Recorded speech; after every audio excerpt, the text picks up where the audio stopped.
أعوذ بالله من الشيطان الرجيم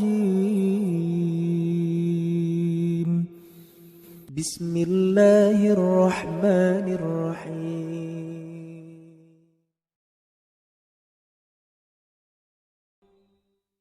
Seorang sahabat Nabi bilang, nama sahabat ini Abdullah ibnu Abbas. Beliau bilang, Annan nabiyya idza hasibahul amru fazi'a ila sholat. Nabi itu kalau ada masalah sedikit, buru-buru sholat. Kalau ada masalah sedikit, beliau segera sholat. Karena sholat ini bagi orang beriman adalah cara paling mudah untuk menjemput pertolongan Allah Subhanahu wa Ta'ala. Sehingga Nabi banyak sekali melakukan sholat-sholat yang di luar sholat wajib dan sholat rawatib. Yang kemudian ulama fikih menyebutnya dengan istilah sholat sunnah mutlak. Tidak dibatasi jumlah rakaatnya dan juga nggak dibatasin waktunya. Sholat aja, ada masalah sedikit, wudhu sholat. Karena sholatlah jalan untuk ngedapetin pertolongan Allah Subhanahu wa Ta'ala. Sampai-sampai Nabi ketika malam sebelum terjadi perang Badar, Nabi sepanjang malam sholat, doa, sholat, doa, sholat, doa. Dan doa Nabi pada malam itu dikenal dengan istilah istighosah. Il tastaghithuna rabbakum. Yang direkam di dalam surat Al-Anfal. Ketika kamu beristighosah kepada Tuhanmu. Artinya Nabi paham banget nih. Pokoknya kalau misalnya kita punya masalah, yang pertama yang harus kita datengin itu bukanlah makhluk, tetapi datangi dulu Allah Subhanahu wa Ta'ala. Kalau kita sakit, yang pertama kita mengadu tentang perihal sakit kita itu adalah Sang Maha Penyembuh, bukan yang mengobati, tetapi yang menyembuhkan. Kalau dokter mungkin hanya mengobati, belum tentu bisa sembuh, walaupun itu ikhtiar yang juga kita lakukan.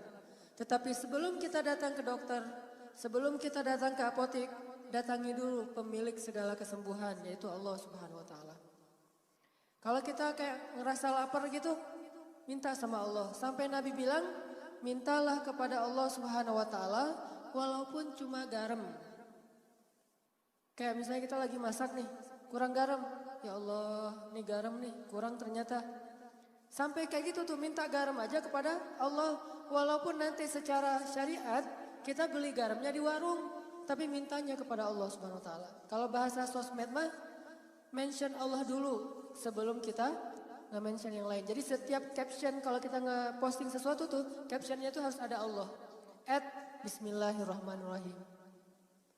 @alhamdulillahirabbil. Karena kenapa? Segala sesuatu itu kalau di dalamnya ada nama Allah, maka Allah berikan keberkahan. Sedangkan segala sesuatu yang tidak ada nama Allah di dalamnya, Allah cabut kebaikan darinya. Jadi biar kita selalu dapat kebaikan, ditolong sama Allah, makanya libatin Allah dalam segala urusan kita. Minimal kalau nggak sholat pun minimal dengan kalimat Bismillahirrahmanirrahim. Bismillahirrahmanirrahim. La haula wa la quwata illa billah. Hasbiyallah wa ni'mal wakil. Libatkan Allah dalam setiap adegan hidup kita. Sesederhana apapun adegan yang kita sedang jalanin. Sesimpel apapun masalah yang kita hadapin. Tapi kalau Allah yang dilibatkan, masalah besar menjadi kecil. Tapi kalau kita nggak ngelibatin Allah, masalah kecil seolah-olah menjadi besar. Ini tergantung keyakinan kita kepada Allah.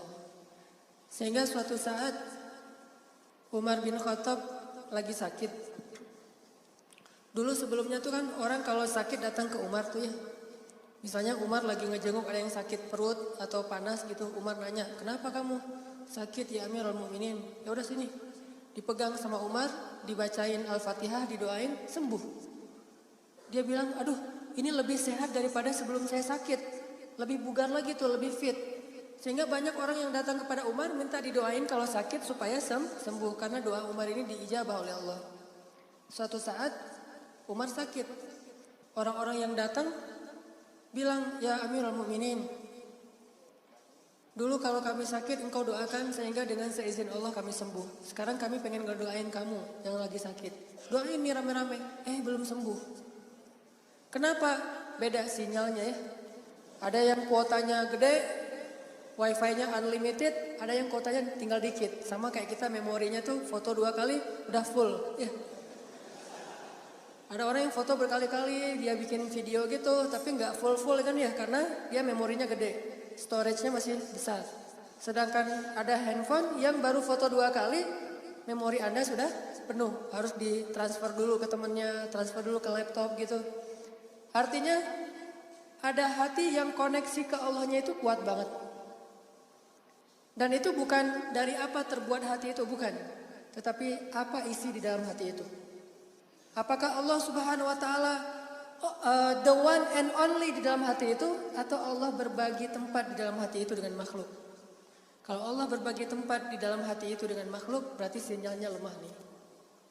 Tapi kalau Allah the one and only di dalam hati itu, insya Allah sinyalnya kuat. Sehingga Umar bin Khattab ketika beliau sakit, orang-orang mengatakan, aduhai kasihan Umar, kasihan Umar. Apa kata Umar?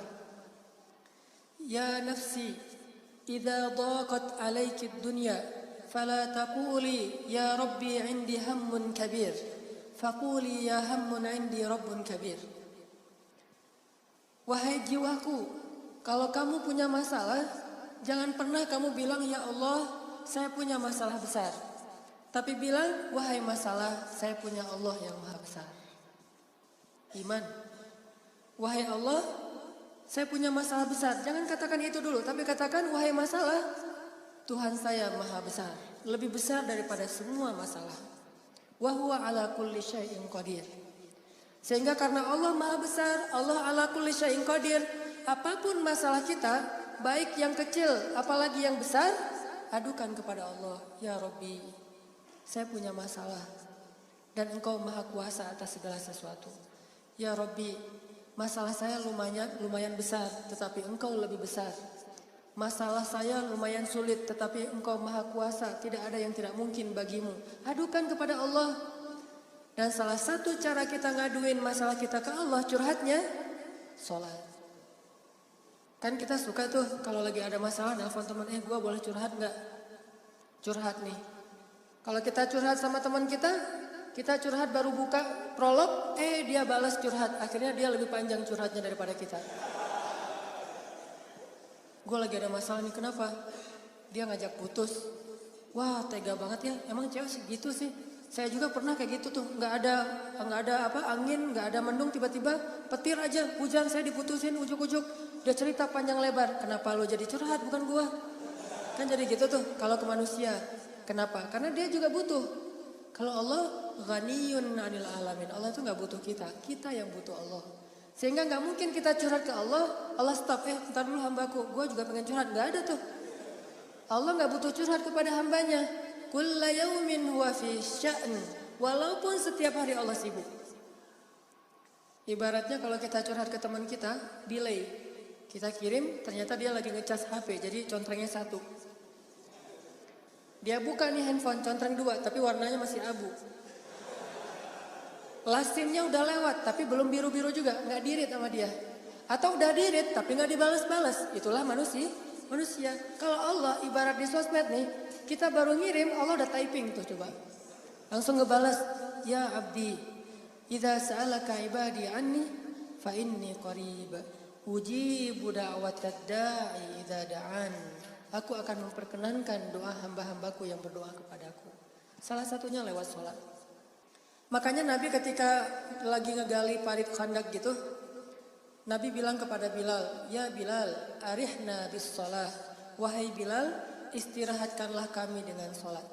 Arihna bis sholat, istirahatkan kami dengan sholat. Nah kita mah habis sholat istirahat. Lu ngapain? Capek banget ya? Capek. Lagi habis ngapain? Habis sholat. Jadi habis sholat capek. Kalau orang dulu capek sholat. Coba. Capek bekerja, sholat duha. Capek kerja, sholat zuhur. Capek pulang kerja, sholat asar. Capek misalnya habis olahraga, sholat maghrib. Sebelum tidur, sholat isya. Artinya kalau mereka capek, mereka sholat. Kalau kita habis sholat capek.